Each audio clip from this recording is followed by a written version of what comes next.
Muito bom dia, pessoal. Sejam bem-vindos a mais um Acorda Mercado para você começar a sua quinta-feira muito bem informado. E ontem o Ibovespa atingiu o quarto recorde histórico consecutivo, subindo 0,41% e fechando aos 161.755 pontos, impulsionado principalmente pelas ações da Vale que tiveram ali uma boa subida. O dólar fechou em queda de 0,33%, cotado a R$ 5,31. O grande destaque do dia de hoje será a divulgação do PIB do terceiro trimestre. A projeção é de alta de 0,1 a 0,3%, ou na média ali 0,2%. Isso acontecendo confirma uma desaceleração da economia, mas vamos falar mais sobre isso.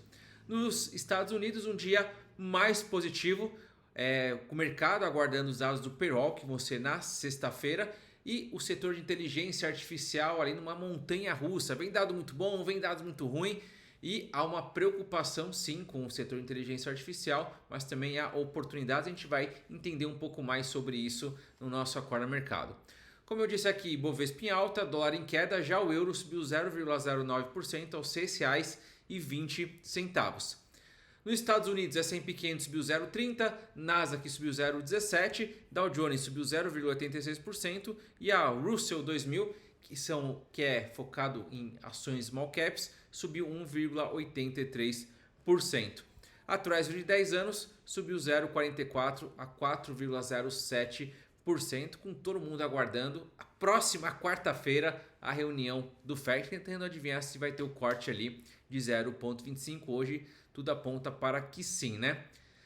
Na Ásia, o pregão ali está em andamento, com o Nikkei subindo 1,27%. Já a Coreia do Sul caindo 0,59%. Coreia do Sul, que é a bolsa que mais subiu entre todas, a gente vai falar também sobre isso. Hong Kong caindo 0,16% e Xangai caindo 0,02%. O índice Nikkei, inclusive, ele superou a marca de 50 mil pontos pela primeira vez na história. O que a gente está vendo é, assim como acontece no Brasil, o mundo todo está com a alta na bolsa. Está sendo uma festa das bolsas pelo mundo, seja na Ásia, seja na Europa, seja nos Estados Unidos, aqui na América do Sul. Muita gente aproveitando essa alta. Não é o Ibovespa que está subindo e só ele está subindo. É uma festa que está acontecendo. Na Europa, a gente teve o DAX da Alemanha caindo 0,07, Reino Unido caindo 0,10, França subindo 0,16 e Eurostoxx subindo 0,24. Por lá tivemos o PMI de serviços ali vindo positivamente. A gente vai falar também sobre isso, porque aqui a gente aprofunda e traz um conteúdo legal para vocês, né? Maiores altas do Ibovespa: Uzi Minas 7,59, Magazine Luiza 6,14, CSN 5,48. A Vale, como eu disse, foi bastante positiva, subiu 13,23%.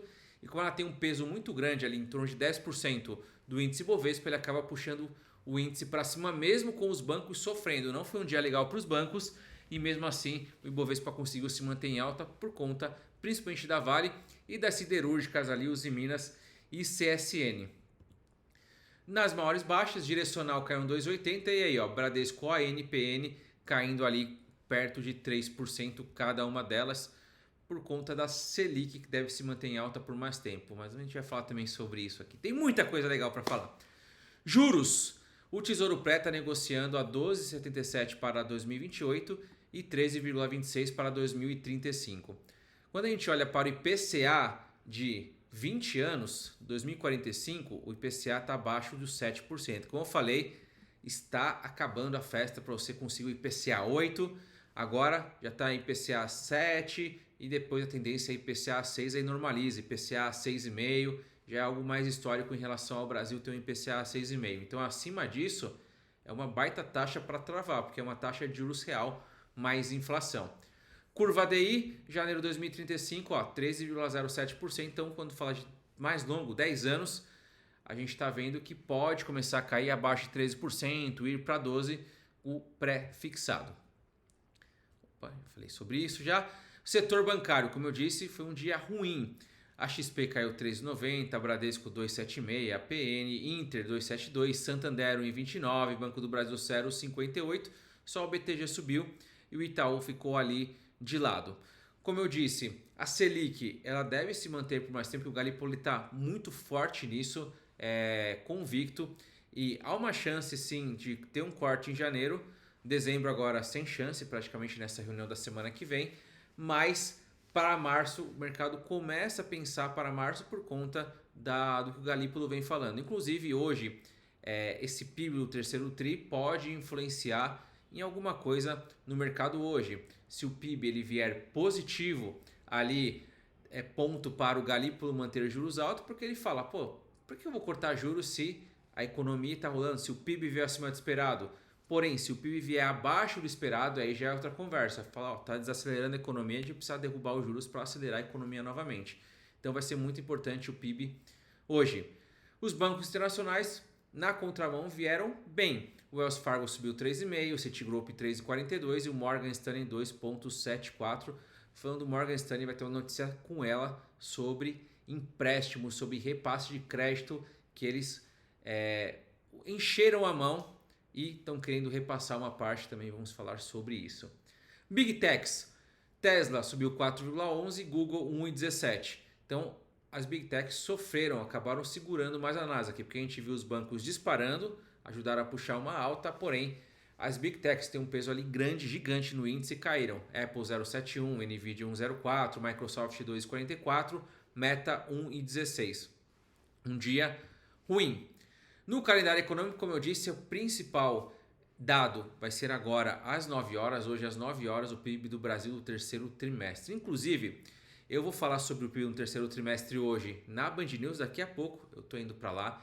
Então, 6h30 eu vou estar na Band News para comentar sobre a expectativa do PIB. E às 10 horas eu estarei falando com o pessoal da Veja para repercutir o que foi o PIB do Brasil. Então, você que quer continuar acompanhando os dados, eu vou estar nesses veículos agora pela manhã. Vamos ter a Anfavea divulgando a produção de veículos e balança comercial de novembro. Nos Estados Unidos, dados de pedido de auxílio-desemprego e na zona do euro, vendas no varejo bastante movimentado.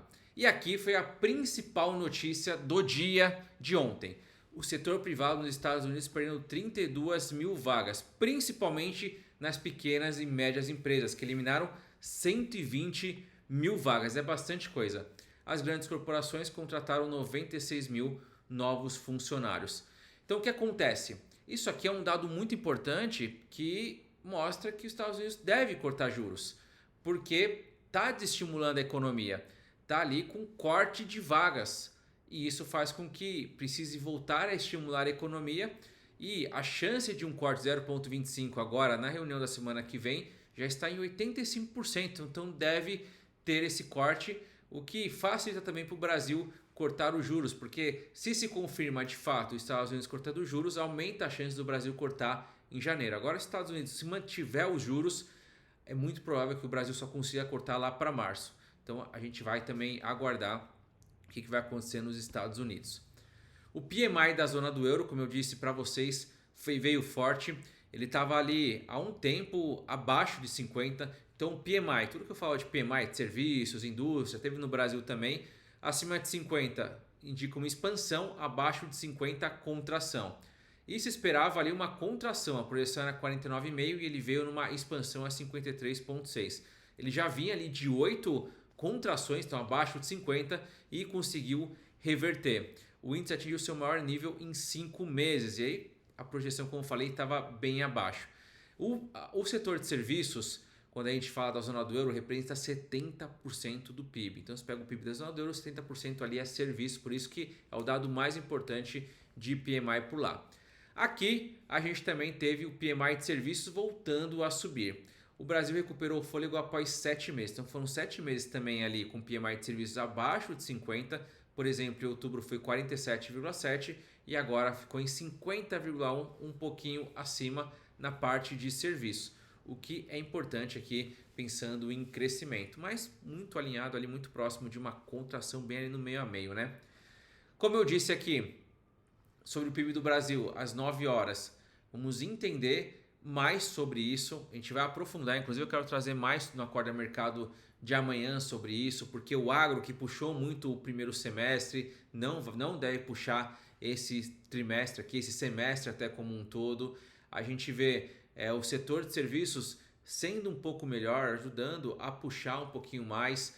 E a gente vai aprofundar. Vamos ver os dados, como vão vir agora do PIB. A gente vai aprofundar para ver, para tentar prever, porque para o ano que vem a tendência do PIB ele recuar. Então a gente está num PIB que está caindo.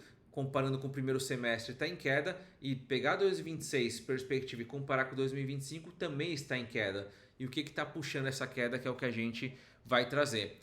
A magnitude dessa desaceleração que pode provocar muito mercado. Se desacelerar muito mais do que se espera, aí sim é uma perspectiva do Banco Central ele cortar os juros. Como falei, as bolsas como um todo estão em alta. Dentro de um ranking ali das principais bolsas do mundo, o Brasil é a 11ª que mais subiu. Então, o Brasil bate recorde histórico, é isso e aquilo, mas é um movimento que está acontecendo no mundo. Olha a Coreia quando subiu ali, são os ETFs, né? Um ETF que simula, aliás, que replica a bolsa da Coreia, subiu 78%, da Grécia 70%, da Espanha 66%, do Brasil 48%.